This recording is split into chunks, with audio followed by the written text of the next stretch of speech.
Frontline with Kortney Kenny, and I'm Tom Parisi, and today we got a great set of guests. Another friendly episode of the Frontline podcast. He's Kortney Kenny. I'm Tom Parisi, joined by Battalion forward. He's got 6 goals, 2 assists, 8 points in the, 14 games this season. It's Dalyn Wakely of your North Bay Battalion. Dalyn, welcome back. You got to be one of the hottest guys on the team right now. What's going on? Like, how it all of a sudden, bam, click, and you're making these crazy plays all over the ice. Yeah, it's been a good couple of last games. I think the most important thing is getting the wins, but I'm starting to feel more comfortable out there, obviously, and playing with some line mates. I think we're building some chemistry now finally, so I think it's good. We're feeding off each other and keep the momentum going. For you, it's really an all rookie line on that third line. And what's it like? There's a lot to be said about experience, but you guys bring a lot of youthful and excitement to the game. What's it like playing out there with a bunch of guys that have the same amount of experience as you, really? Yeah, it's we learn together, I think, and I think that has its strengths and weaknesses sometimes, but I think for the most part, we just try to attack every game with the mindset that we can go out there and control the play when we're out there.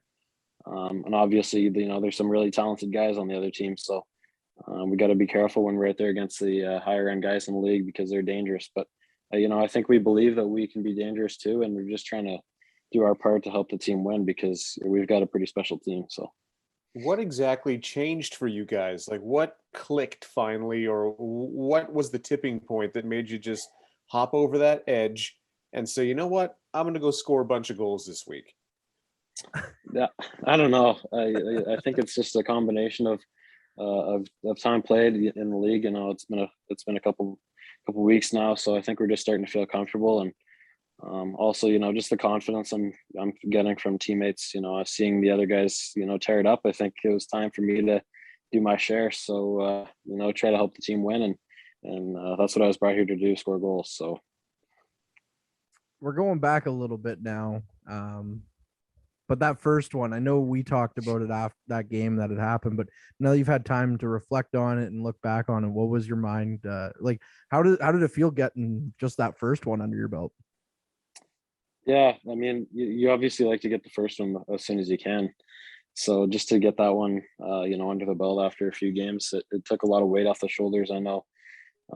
You don't really feel the weight until you score the goal, and then you kind of release all the pressure and you can kind of play a little bit freer. So it was important for me to bury that first one. And then, it's good. The last couple of games I've been able to score a few, and, the same to go with my line mates, Michael and Ovi, they were kind of went through the same thing as me. So it's good. Now we've all got our first and we're rolling.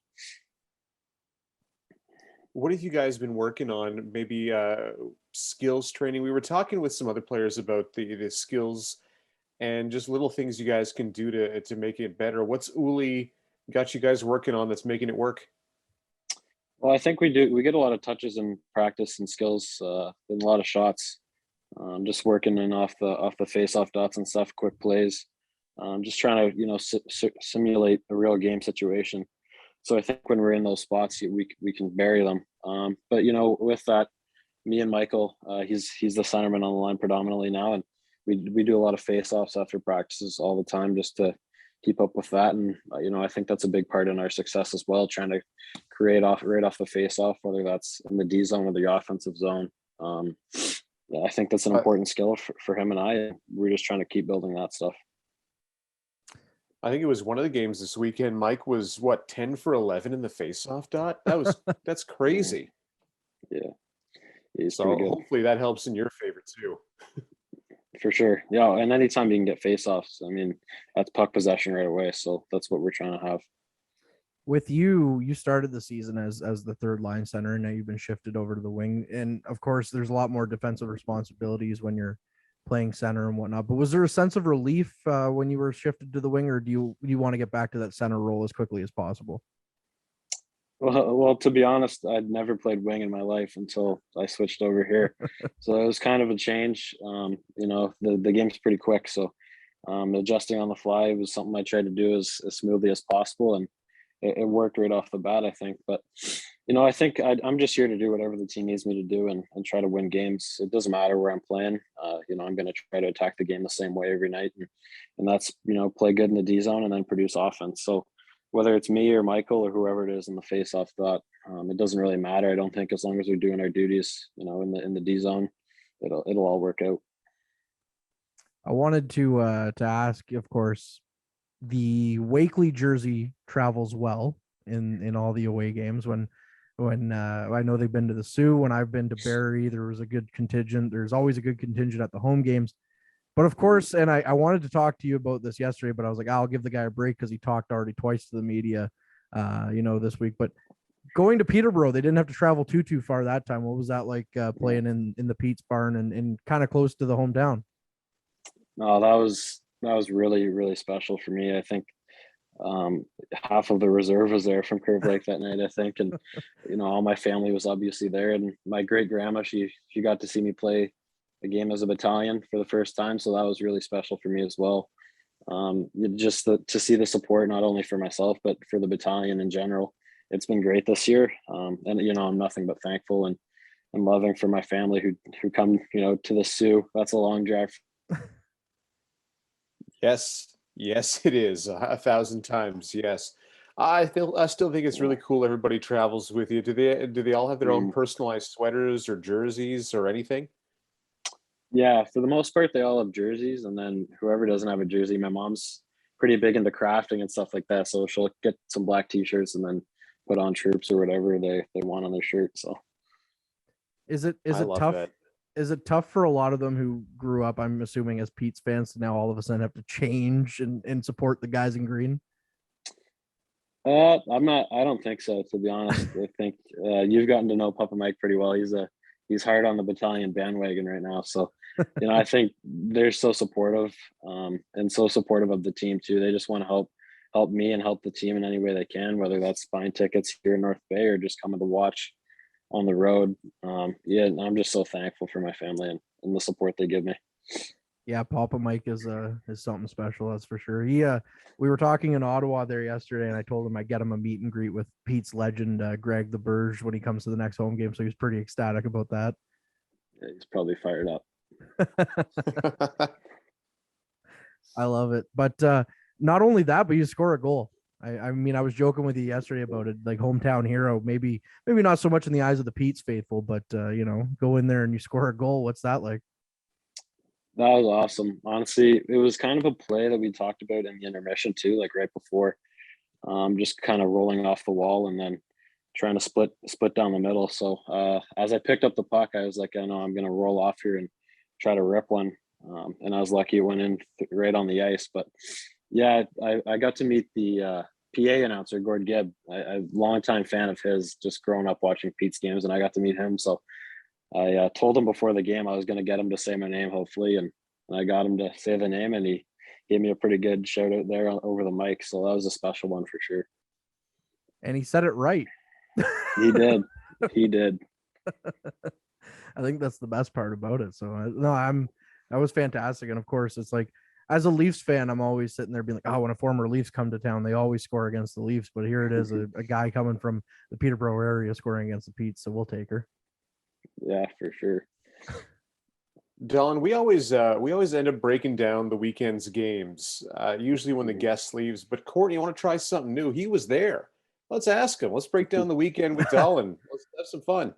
Sure. Okay, so Dalyn, before a big 3-game road trip like this, what's going through your mind? What's going through the team's mind, knowing full well this is 3 hard games in, what is it? 4 days. 2.5, 3 days, 4 days. I mean, what's going through your mind? What are the coaches telling you guys? Yeah, well, I think for the first part, that was my first real road trip where we had a day off in between a game and stuff like that. So for myself mentally, I was just trying to prepare for whatever the weekend brought. I'd never really experienced anything like that before. So I think in practice, we were just kind of tuning up for a long weekend. We didn't really go too strenuous during the week, but I think we just focused on one game at a time and trying to get a winning weekend. I think we believe in that dressing room, and we believe that we can put up a fight and win every night. So I think, going into a road trip like that, it's important to, get the first one under our belt and work hard. And I think, just try to create good karma on the road because, anytime you're going into another team's building, it's going to be difficult. And I think we had a pretty good weekend. It's a long trip to Peterborough. How do you guys, when you get off the bus, what do you guys do to just kind of get back into the game things? Because bus legs is real. And I want to know, what are you guys doing to fight that? No, it definitely is real. But I think we did a pretty good job at it. Really, we got there pretty early. That was really well planned out by the coaches and stuff. So we got there early, unloaded some stuff at the hotel and at the rink, and my line kind of has a little pregame thing we do. It if we're on the road, we just go for a walk. There's Tim's, we grab a Tim's hot chocolate or whatever, and just talk about the game for half an hour while we stroll down the sidewalk or whatever. And just try to get focused that way. I think just kind of walking it out and getting the blood flowing is really all you can do when you're on the road. So just talking about the game, trying to get mentally focused because, the legs are going to be a little bit heavy either way, I think. So you're just trying to combat that with whatever you can. What are you guys talking about? Well, I think for the most part, like just sharing knowledge, Mike, having swapped kind of roles with him, he's being the center now. So just trying to give him some insight on, if it's a centerman that I've played against before, what he's going to be doing or how we want to play in the O zone. I think it's just a big focus kind of as he's joined the line to figure out how we play and what's going to bring us success. So, I think the most part we're talking about when we're entering the zone, where we're going to place the puck and stuff like that, just little things really that'll bring us success and, see how it works out. So you guys get the 2 points in Peterborough. We've talked about that game a little bit, but still getting 2 points on the road against the Petes. How'd that feel for you guys? That was great. Like I said, kind of getting the first one under the belt is a big thing.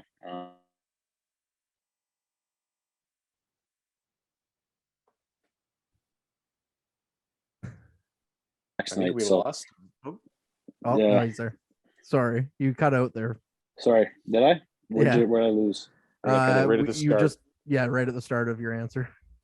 Oh, okay. Well, I think just getting the 2 points in Peterborough kind of got the ball rolling for the weekend. We played a Kingston team that's pretty good the next night. So I think anytime you can get the first win and get the confidence up, it kind of helps going and gives you some more legs than you might have if you lost on the road. So I think we got the ball rolling at Peterborough, and then heading into Kingston, we really kind of looked at win this game and have a winning record on the weekend. So it was an important game for us Saturday. Obviously, there's some pretty big names on that team. So getting a win in that barn is nice. When I don't know if you've played against him before, but first time playing against Shane Wright at this level, what's your takeaways of playing against someone like him? Yeah, well, it's a big one for me. I kind of who the guys my age are every game we go in there, and I want to do my best to outshine them in whatever way I can. So I trained with him a lot through COVID, so I got to know him a lot as a guy off the ice, and I knew when it came to game time he was going to be ready to go, and he didn't want to lose that one either. So he did his part. He scored 2 goals, and we were fortunate. We battled hard. Jacko had a heck of a game and potted 3 that night. So I think anytime you're playing a guy like that, you just got to kind of focus on the team game and kind of let it shake itself out. He's going to do his thing, but we just got to do ours. Back in what is now the COVID shortened season, it would have been his rookie season, and I was doing it for the intermission interviews for Kojiko. Every time that I would ask him for an interview, nicest guy in the world. Like, I'm not joking. He'd be like, yeah, absolutely, man. Where do you need me? Like, let me know. And then he would shake your hand after every interview. And I'm like, this kid's going to go first in the NHL draft. And he's shaking my hand. Like, back when shaking hands was socially acceptable. Yeah.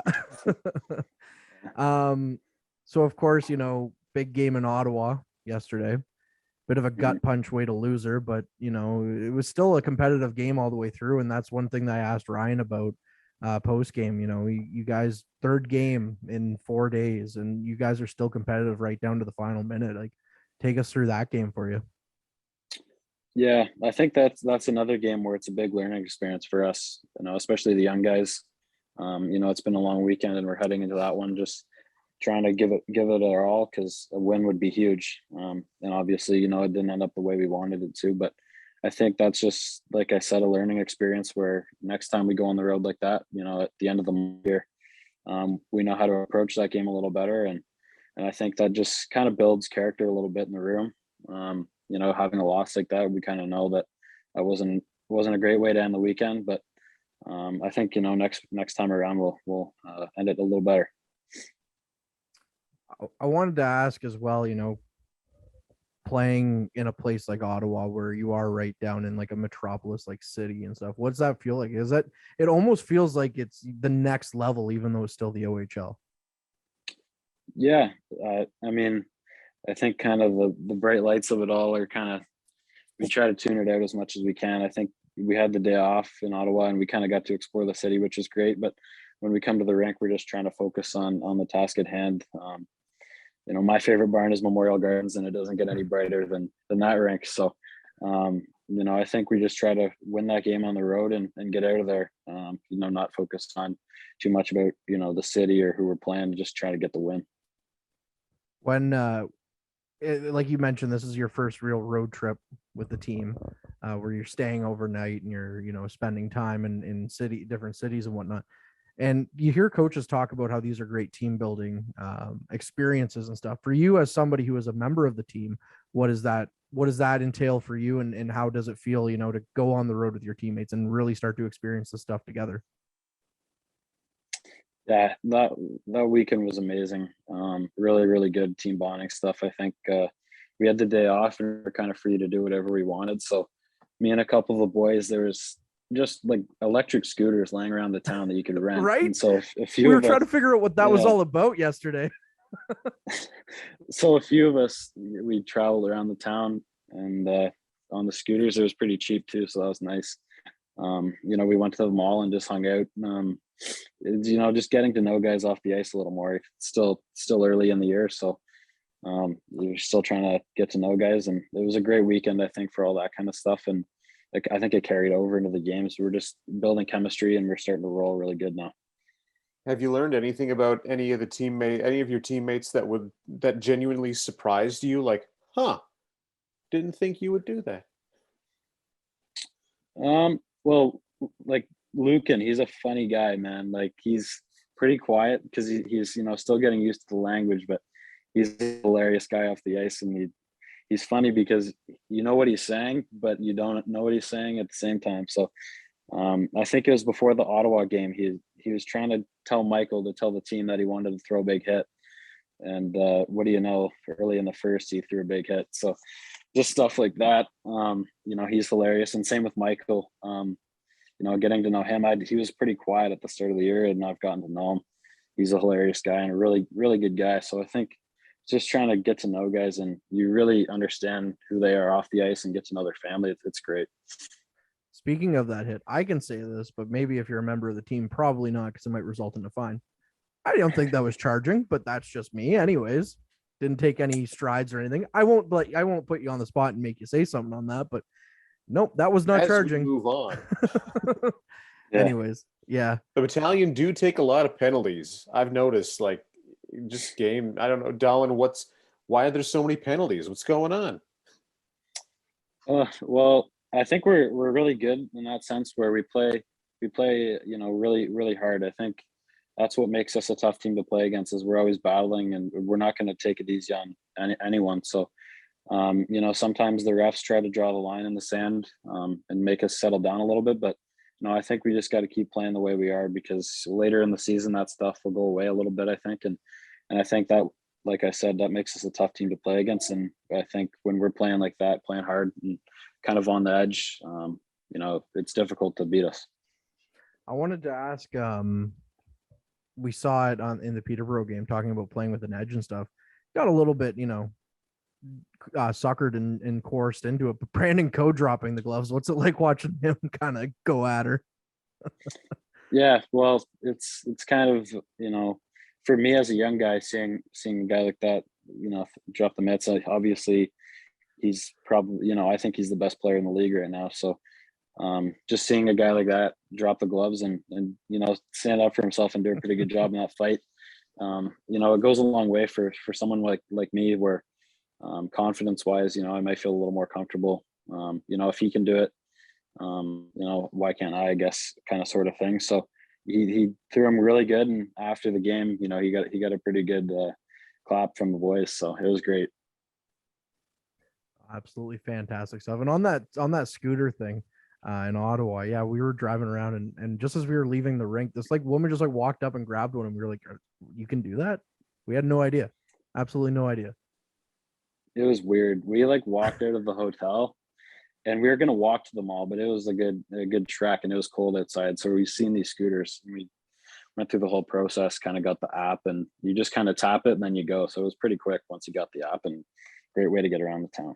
I'm really glad to know that because we just thought this one was just stealing the scooter, straight up. We were like, what is happening right now?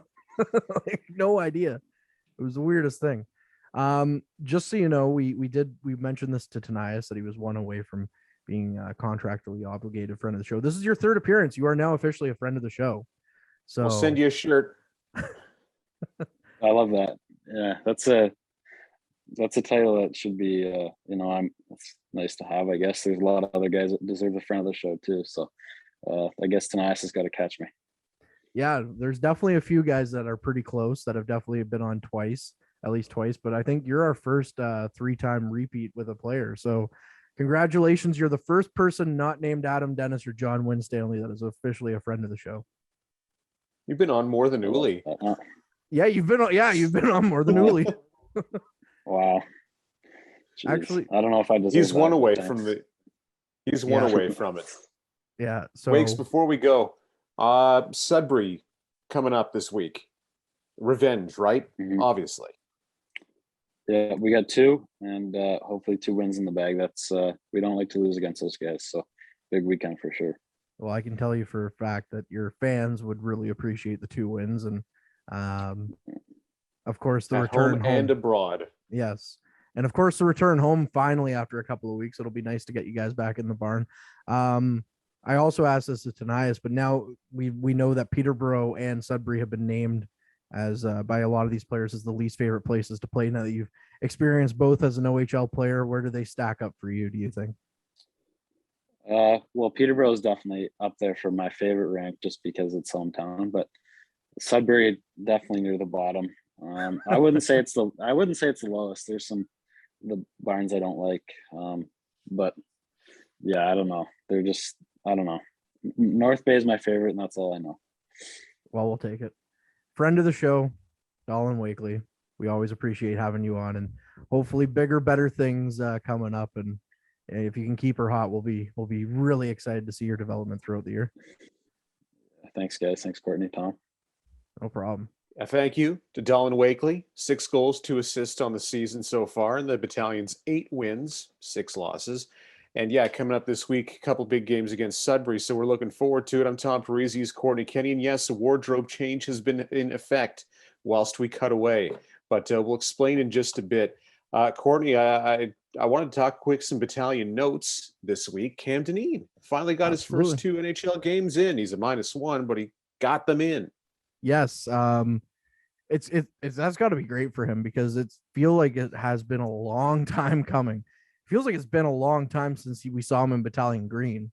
Hey, I was still there. Yeah, that's true. That tells you all you need to know. Yeah, and I think he's one of the most beloved Battalion players because when they traded him, he was still there in the Bay, and they had him.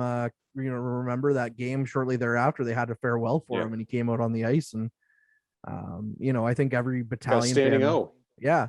And I think every Battalion fan was a Sarnia Sting fan after the Battalion got knocked out that year. So I wanted to see him. He did well. He's worked hard. I'm finally glad he got the call up. I know Arizona's not doing so great this year, but hey, a game in the NHL is more than you and I are probably going to make it. So it is what it is. And some Battalion notes. We'll jump back into a segment just a bit, but Brandon Coe passing on the all-time Battalion, Brampton and North Bay, Coach Ryan Houlihan by 1 point on the all-time scoring list, 138 for Coe, 137 for Uli. Yeah, I should have asked him about that when I saw him yesterday. I mean, Uli, that is after the Ottawa game. Because spoiler alert, even though this episode's coming out Wednesday, this is actually Monday that we're recording it. A little look into the world of podcasting. Yeah, no, that's got to be funny, and that's got to be something that's funny in the locker room to kind of talk about. Good for Brandon. He's been around. It feels like a long time too for Brandon being around here. He is an overager, but he's really finally coming into his own. And like Dalyn said, he's one of the better players in the league this year. So, good for him. And I'm sure he's going to pass Uli by a lot more than that when it's all said and done. Hey, he's still got a bunch more games, and on the North Bay list, I think he's fifth or sixth on that list. I got to go check again, but yes. So those are your battalion notes from this week, and yeah, we got a couple big games against Sudbury and Ottawa again at the end of the week. So it's going to be a fun one. It's going to be a revenge-filled one, hopefully. Two Yep. teams they lost to this season. Hey, Yep. a couple more big wins.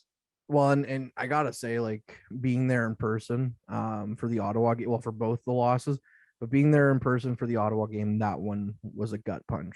Like the way it Oh, was lost, that's it was brutal. that's twice now. They're like right into games. That Oshawa game, Mm-hmm. and then against Ottawa, where they are like this close away from a point, even. Yeah. Down the road, those 2 points missed out so far could pay big dividends. I mean, their division's tight. Yes.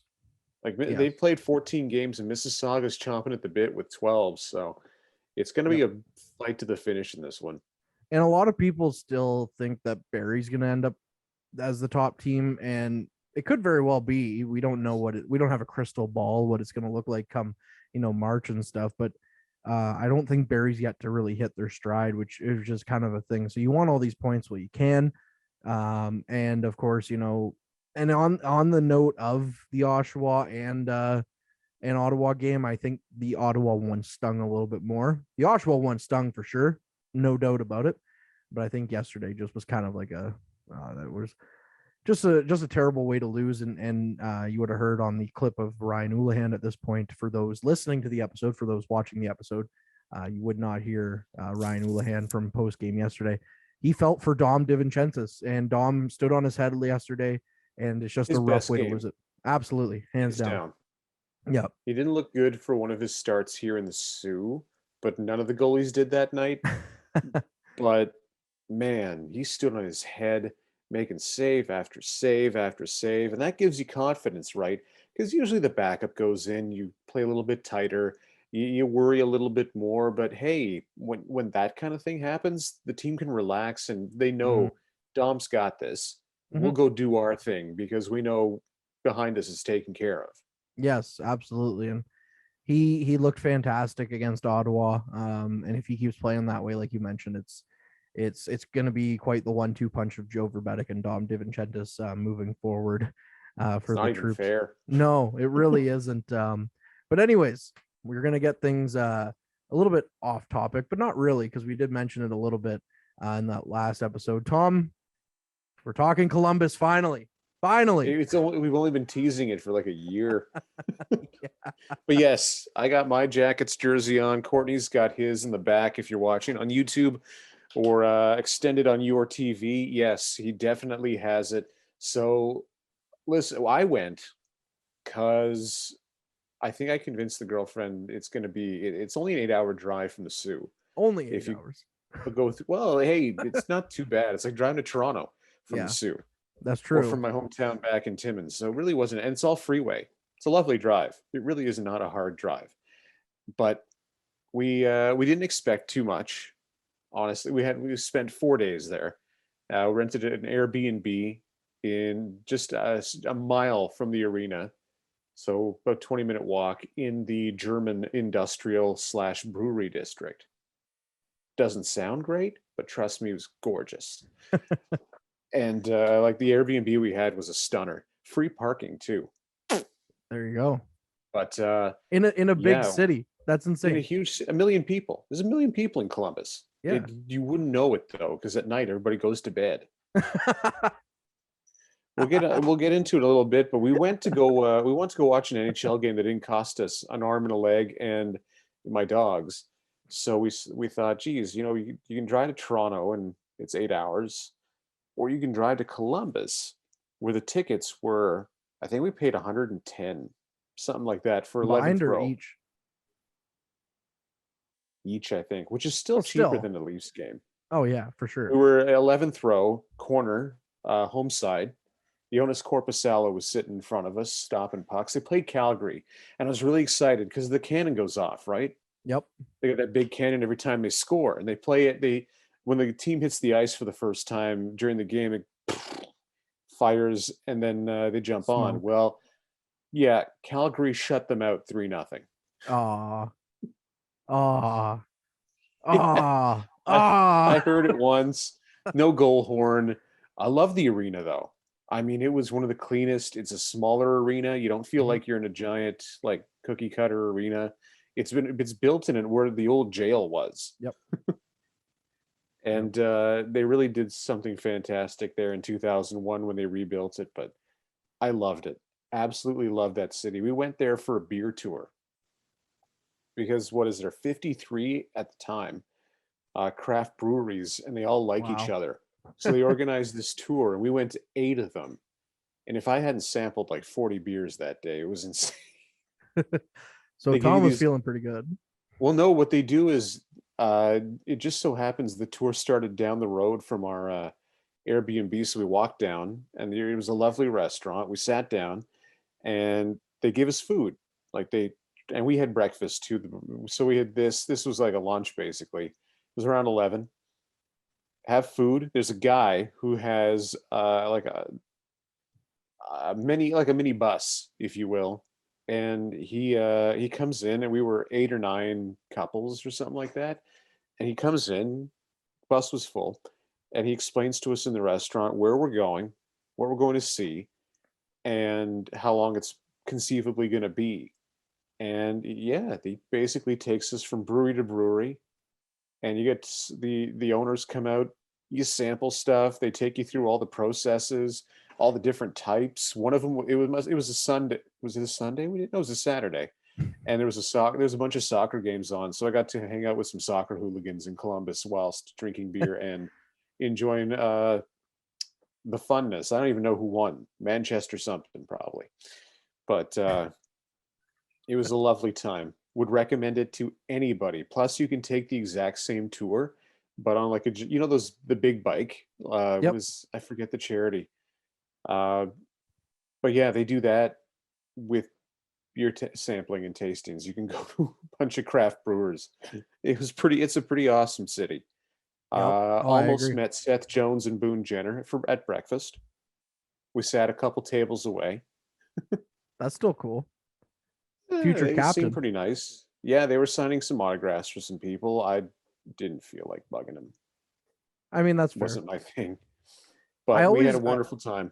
I always get so hesitant going up to people like that where I'm like, Yeah. I don't want to be that guy who they're gonna remember later on. Be like, hey, you remember that dink at breakfast that wanted an honor? Like that's just it always goes through my head the whole entire time. So Well, yeah, it was tempting, and they knew, like, I knew who they were yeah, because I did like a few double takes, and I was like, that's not them. I was like, they're too tall. Like yeah. they're monsters. They're huge. Oh yeah, And absolutely. yeah, we ended up at this breakfast joint. I forget where, but it was delightful. And that's 4 days I would gladly share with anybody. It was so much fun. And I've been a Columbus fan ever since this particular jersey came out. I have no shame in saying, Kortney, I am a fan of the Jackets because of this jersey. And then it just I spiraled after that. so what I was gonna say when we were changing our wardrobe, I was gonna say to you, just on the topic of that jersey. It took me until like 5 years ago to realize it's CBJ on that jersey. So here's the C, Yeah. here's the B, and here's the J. Yeah. So I'm not gonna lie, because I remember the first time I knew that Columbus had a team. I'll let you finish You your got side of the family story. there, right? I do, yeah. So Yeah. so they came up with a mini sticks was a huge deal for me growing up because like that's all we played in elementary school. Recesses. It was better get out there and play mini sticks and stuff. So they brought me a Columbus Blue Jackets mini stick, and it was that logo that was on it. I'm like, this is a weird logo. Doesn't make any sense. Like, What the hell is this? and then, like I said, about 4 or 5 years later, I was like, oh, Just Oh. sitting there. Wait a minute. Yep. And you know what? I'm But glad yeah. that I'm glad that they brought that logo back for the reverse retro. They don't use the reverse retros anymore. Of course, it was kind of like a last year thing, but I like that they brought the logo back. Maybe not so much the red, but I like that they brought the Yeah. logo back. This jersey is a favorite of mine. I picked this up in Ottawa in 2007, dirt cheap, on a tour of Carleton University, where I didn't end up going. But you came away But with that jersey. I came away with this, and it was the best part of my and an NHL like record book that I still have that I memorized at one point. It's useless now because it's old as sin. But Yeah. yeah, I I don't know why I enjoy this team. Like for a long time, my favorite player for them was David Viborny. I don't even know why. He was an okay player. Like Yeah. he wasn't terrible by any means, but I was like, I like everything about this team. I hope they're garbage for years. But then they became good, and I was like, I like when you're the underdog. Yeah. Well, they were quite the underdogs when they swept Tampa, though. So That's true. I was pretty happy when that went yeah, down. I was pretty stoked. So the Blue Jackets have always been my second favorite team since I knew about them because of family reasons, right? And it was great. They used to be in the West, so I had an Eastern team with the Leafs and a Western team with the Blue Jackets. And then they had to go and realign everything. And I mean, it only made sense to put Columbus and Detroit in the East, but it was like, now they've got two teams in the East. Like, this sucks. But that playoffs, I was like, oh my God, the Leafs are up 3-2 against the Bruins, and the Blue Jackets just swept the Lightning. Who am I going to cheer for in the next round? Oops. Well, it turns out nobody. Well, turns out I cheered Well, for it's Columbus, yeah. and then Boston ruined that too because Boston. But the Leafs, it might have been the regular season, but they beat them 5-2 the other night. So, but yeah, no, It, Columbus holds a very special place in my heart. I love the city and I love the team. So it's just such a cool place. I mean, we were exactly a mile from the arena. It took 20 minutes after the game. Saw nobody. yeah, Remember, there's a million people in this town. yeah, And we were on like the main drag. I forget the name of the street, but like we were on the same street as the arena, just a mile down, and you could walk. I felt relatively safe. yep, We would get up early, go for breakfast, no problems. Even around the arena, there's like a bunch of little mini yep, restaurants and all kinds of little shops. Even further up is downtown, or at least this giant like shopping district. It's just rows under those archways. You can Google if you Google Earth it, you'll understand what I mean. But there's just shops everywhere, everywhere. So We went to a candy store that blew my mind. I've never seen so much toffee in my life. It was good too. So the cool thing about going to Columbus, I've been a few times now because obviously family reasons. Going to visit aunt and uncles and cousins and stuff, weddings and birthdays, unfortunately a funeral. But going down there, they live in a little suburb called Gahanna of Columbus, but it's still a neat little area. But my uncle loves going and just cruising around the city with us in the back and showing us all this stuff. So he's taken us by where the Ohio State Buckeyes play football. The Horseshoe is huge. It's a college North football. of the city, yeah. Yeah, and it's a college football stadium, which is what blows my mind. I know college football is huge down there, but you get there and you're like, this is big. And it's for college? Are you sure? It's huge. We were there on a Ohio State, I think, game. And the town is deserted. Yep. Yep. Like people looked at us like, why are you like out? Yeah. Shouldn't you be attending the game of some way, whether it be in physical form or in spirit? Yeah. And there's tumbleweeds. We got a couple literally. weird looks. Yeah. There's this guy who lives near my aunt and uncle in Gahanna whose house is literally gray, red, and black. Like The it's team painted. colors, yeah. Yeah, it's painted in the Buckeyes colors. So yeah, and there's tumbleweeds. There's literally tumbleweeds like going through the streets, and you're just like, what is happening? Like we can sit here and say, oh yeah, you think, oh, Kortney and Tom are exaggerating. No, we're not.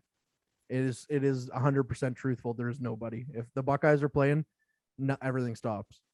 I feel like I walked by like a jewelry store that had TV in it, and it was tuned into the game. Oh yeah. And you just like random passerbys at a jewelry store watching Ohio State football. It's like, you guys need to take it back a notch. So up here, maybe the biggest rivalry might be Leafs and Habs, Leafs and Sens, Habs and Bruins type of thing. Yep. You get down there and you think our rivalries are big. You get down there and you'd be like, and you walk through Columbus as a Michigan State fan or a Michigan University fan, sorry, you might as well just skin yourself alive because they will come out with pitchforks and knives and get you themselves. Oh, hockey wise, Pittsburgh is a big one because it's not that far away. Mm-hmm. And it's crazy. And you would think like Columbus, what's in Columbus? But then when you get there, you're like, this is pretty friggin' awesome. Yeah. So on it reminded me of Ottawa. Yeah, that's a good way of putting it. It doesn't feel like it's big like Toronto, and it feels like you could like the driving's not insane. No, we drove the whole time.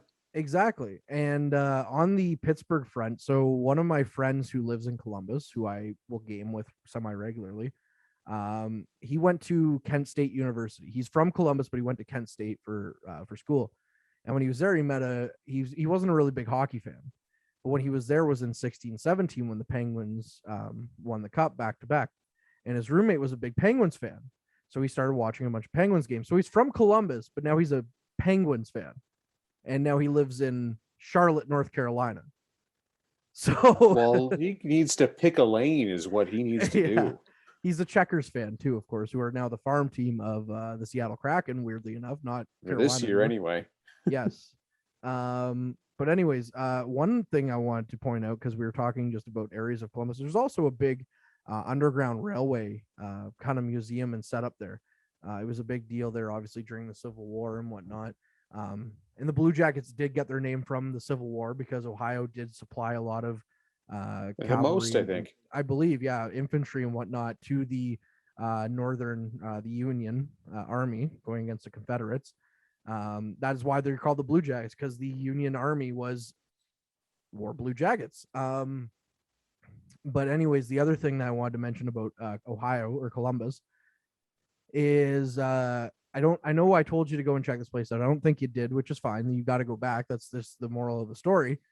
Is Easton. Easton's literally just another suburb of Columbus. I wanted to go so bad. It is just a shopping area, really. That's all it is. But it is all cobblestone streets, and it feels like it's right out of like a Charles Dickens Christmas story. Like it's just no matter what time of year you're there, it's gorgeous. They should have turned that into the Wizarding World of Harry Potter. That's all I need to say. Yeah. Because we passed by when we were doing our beer tour. We had some time in between, and Buddy took us around for a little bit of a tour of the town. And was like, wow, stop. I wish to go there. And we never did. That's the most I saw was we kind of just passed by. Yeah. So when I was there, they had this big, whatever reason, light switch outside. You could turn it on, it would turn on this big billboard and turn it off. So when I was hanging out with my buddy Zach that I was just talking about one time being down there, all we did was just flick the switch like a million times and you'd be like, yeah, well, that's how exciting we are. But my first that's time, why Kortney's not allowed back. Yeah, it literally is on my passport. It says can go to States but not Columbus, Ohio. So anyways, because I've been in the States with you very briefly, but we were in the States together, went to that Mexican restaurant. We went and had Mexican. That was delicious. Damn it, that was good. Yeah.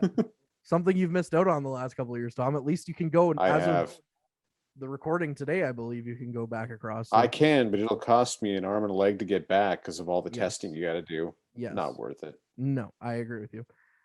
So soon, hopefully. But anyways, my first ever time though at Nationwide Arena, I've been twice there, was in 2005. So it would have been 4 years old at that point. And it was to see an arena football league game. The Columbus Destroyers. I can't remember who they played, but it was during. I'm gonna guess some obscure city name with a really cheesy team name. Probably, that's probably what happened. Like the Scranton Vikings. The Scranton Paper something, because The Office. Although this was 2005, so The Office hadn't really taken off yet. So this was during the lockout year. And it was kind of crazy because arena football is literally like the dimensions of a hockey field or hockey rink. And there are boards in arena football, and there's like nowhere for you to run and hide. And it's just like, take everything that's brutal and violent about football and like maximize it by 10. I can't imagine that arena football, like why it hasn't really taken off. It's not, I mean, it's kind of weird and gimmicky, but it's violent.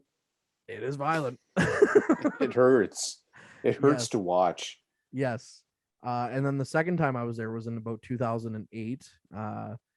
It would have been, or 2008 or 2009. No.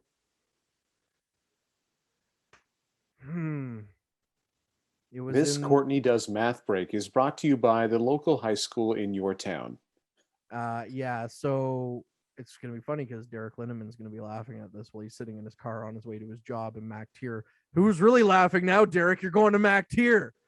I am angry. I always thought it was the year that the Blackhawks won the cup that is now not in question, but has been tainted thanks to everything that's going on. 2010. But I believe it was the year before because I looked up the actual score of the game and it said 2009. But so it was 2009, 2010. Rick Nash is still on the Jackets. Adam Dennis's former goaltending partner, Steve Mason, is still on the Jackets. Martin Havlet. So it would have been the year before because Martin Havlet was playing for the Blackhawks. Patrick Kane was there. Obviously, Jonathan Taves, all that stuff going on. And we had the option. We went down. My aunt and uncle said, okay, well, let's get Jackets tickets. We'll go to a game. And they were playing the Capitals or they were playing the Blackhawks. My parents said, which game do you want to go to? I said, I don't care. It's a game. I'm just excited to go. They picked the Blackhawks. And I'm like, Mom, we could have seen Ovi. Maybe I should have said something more. But anyways, you didn't get to hear the cannon go off. I heard it go off 9 times. So My God. they won You like lucky son of a bee sting. Yeah, they won like 8-4 or 9-4 or something. It was just crazy. And we're talking about like the Blackhawks were like a step away from the cup at this point. Like it was, and that was the first time I ever saw my first professional NHL related fight too in that game. It was great. My first professional NHL fight was Wade Belak of the Maple Leafs against Ossi Vananen of the Colorado Avalanche. And then later in the game, he fought Peter Worrell. Well, that's the heavyweight to see, Wade Belak back in the day.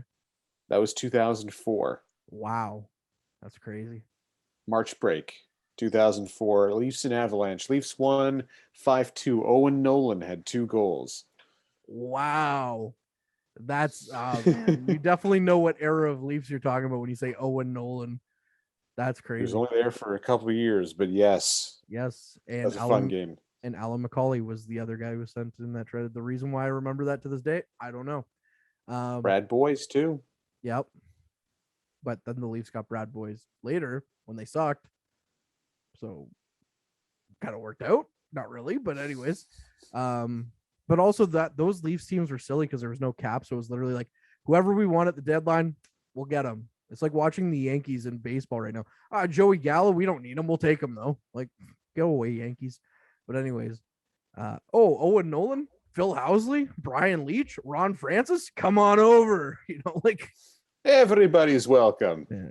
And the thing that sucks is Brian Leach wasn't even a free agent that year, and then because of the lockout, he ended up becoming a free agent. So then he goes to Boston. So would have been cool to see Brian Leach. He should have just stayed in Toronto. Come on, Brian, get it together. Leafs legend Brian Leach, Leafs legend Ron Francis, who actually had, if you look at his stats, he had a good points per game average with the Leafs in his short time with the Leafs. I mean, it is Ron Francis, but anyways, that was really off topic of our off topic conversation. I think we're getting like Inception wise with our off topicness.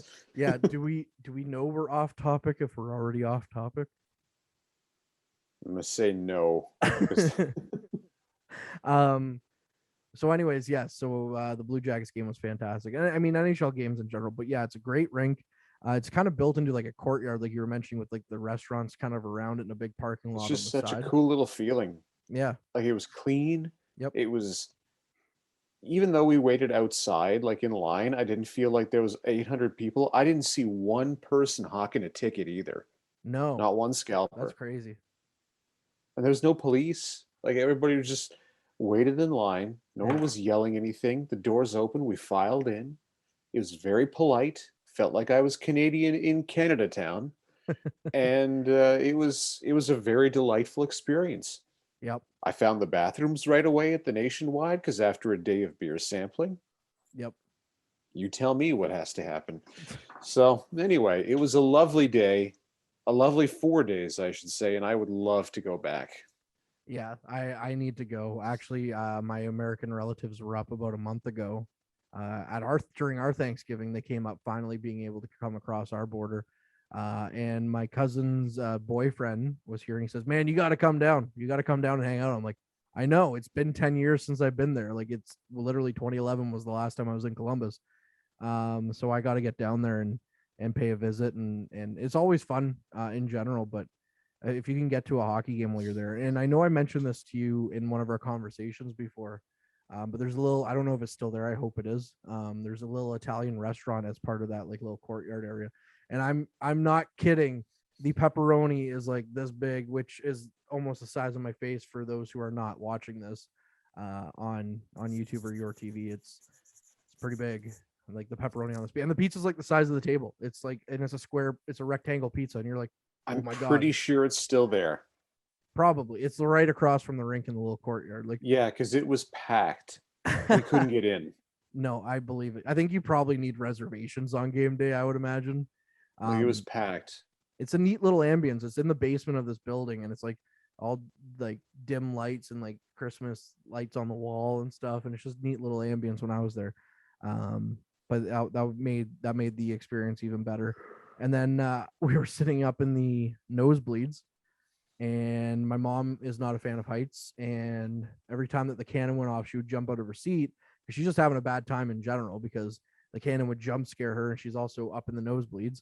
But you would think that after like the fourth or fifth cannon fire, that she'd be like, okay, I know it's coming. They just scored a goal. I know what's happening. No, did not. Every time she Like jumped out there's of even her a skin. song to go with it. Yeah, literally AC/DC. Brian Johnson's yelling at you, and then boom. Like so.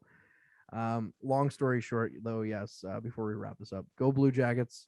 I hope Patrick Laine stays. I'm a big Patrick Laine fan.